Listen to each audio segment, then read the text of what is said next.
강원도 어느 산골 마을에 젊은 아들 내외와 어린 손자들을 데리고 사는 한 노인이 있었다. 노인에게는 생활이 곧 수행이었기에 비록 가난했지만 마음만은 언제나 다복하다 여기며 행복하게 살았다. 그런데 어느 날 갑작스러운 사고로 아들이 세상을 떠나고 말았다.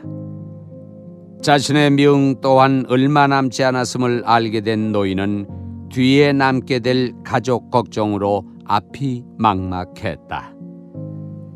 내가 죽으면 며느리 혼자 이 산골에서 농사를 짓고 어린 5남매를 길러야 하는데, 에휴, 게다가 며느리는 농사일이 아직 서툴러 나를 많이 의지하고 살아왔는데.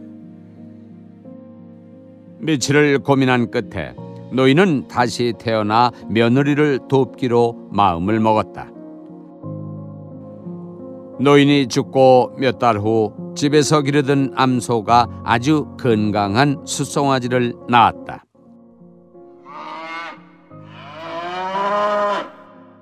특히 이 송아지는 눈망울이 영특한 것이 누가 봐도 예사롭지 않았다. 송아지는 자라면서 집안의 농사를 도왔는데 마치 어디서 배워오기라도 한 것처럼 척척 일을 해내어 농사일이 익숙치 않아 고생하던 며느리에게는 정말 복덩이가 아닐 수 없었다. 또한 아이들과도 재미있게 놀아주며 정성스럽게 돌보는 이 소를 며느리는 가족처럼 여기게 되었다.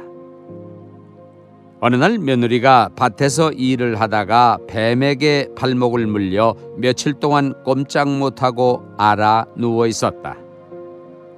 어쩔 줄 모르고 걱정만 하고 있는 아이들을 집에 두고 이 소는 아픈 며느리를 자기 등에 태워 산속에 있는 샘터로 데려갔다. 그 샘물은 아픈 사람이 마시거나 상처에 바르면 낫는다는 신비한 물로 소문이 나 있었다. 며느리는 염증으로 부어오른 발을 샘물에 몇 시간 동안 담그고 앉아 있었더니 어느새 염증이 가라앉고 열도 내렸다. 소야, 정말 고마워. 어느덧 20년이란 세월이 흘러 아이들은 모두 장성하여 제각기 가정을 이루어 떠났다. 힘든 농사일이 싫어 장사를 시작한 자식들의 집에는 늙은 소가 있을 만한 자리가 없었다. 자식들은 어머니에게 말했다. 어머니, 저 소는 이제 너무 늙어 음식만 축내고 있으니 헐값에 그냥 팔아버리고 저희와 함께 큰 마을로 내려가서 사세요. 난 절대 그럴 수 없다. 이 소는 가족이나 다름없어 늙었다고 팔아버리는 것은 도저히 생각할 수도 없는 일이었다.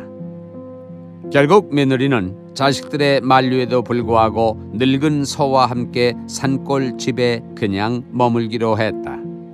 그런데 어느 날 저녁 일찍 잠이 든 며느리는 이상한 꿈을 꾸게 되었다. 그동안 한 번도 꿈에 나타나지 않았던 시아버지가 꿈에 나타나서 너무나 생생하게 말을 하는 것이었다. 내가 떠나면 네가 고생이 심할 것 같아 내가 너를 돕기 위해 잠시 소의 모습을 가지고 나왔었느니라. 이제 나는 떠나지만 또 다른 나는 큰 산 너머에 있는 조그만 암자에 살고 있으니 나의 길을 따르려면 이 절로 찾아오너라. 꿈에서 깬 며느리는 깜짝 놀라 외양간으로 뛰어가 보았다. 그런데 멀쩡하게 살아있었던 소가 너무나 편안한 얼굴로 죽어 있었다. 며느리는 짐승으로 다시 태어나면서까지 자신들을 보살펴준 시아버지의 깊은 사랑에 감복하여 하염없이 눈물을 흘렸다. 날이 밝자마자 며느리는 꿈에서 시아버지가 말한 그 절을 찾아 나섰다.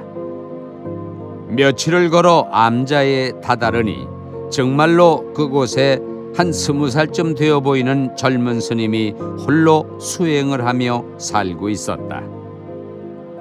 그런데 그 모습이 돌아가신 시아버지와 얼굴에 있는 점 하나까지 꼭 닮아 있었다. 한 잔의 물만을 따로 놓고 보면 사실 그 물의 힘은 그리 크지 않습니다. 그러나 그 물을 바다에 한번 부어 보십시오. 바다와 하나가 되어 흐르면서 어마어마한 에너지로 다양하게 나누어가며 얼마나 많은 일을 하고 있습니까? 마음의 힘은 물 한 잔에 비할 수가 없습니다. 내 마음, 네 마음으로 나누면 한낱 소견밖에는 안 될 우리들의 마음이 한 마음이 되어 돌아갈 때는 가히 상상을 초월하게 됩니다. 마음이란 원래 근본을 통해 하나로 연결되어 있기 때문에 분별심을 버리고 모든 것을 내 근본에 놓는다면 한 마음이 되어 같이 돌아갈 수 있습니다. 이렇게 한 마음이 되어 돌아가는 그 자리에서는 잘난 사람, 못난 사람의 마음이 따로 없으며 짐승이나 사람의 마음이 따로일 수 없습니다. 그러니 정말로 누군가를 도와주고 싶다면 그 사람의 마음과 내 마음을 분별하지 마십시오. 그리고 모든 걸 근본 자리에 맡겨 놓으십시오. 그러면 무어라 표현할 수 없는 어떤 생각이 저절로 우러나올 것입니다. 그것이 진정한 자비심입니다. 결국 그 마음이, 그 에너지가 오고 가며 수많은 모습으로 나타면서 큰 바다보다도 더한 힘을 발휘하여 상대방을 돕게 되는 것입니다. 이러한 자비심에서 나온 행위야말로 만인을 도와줄 수 있는 보살의 행위입니다.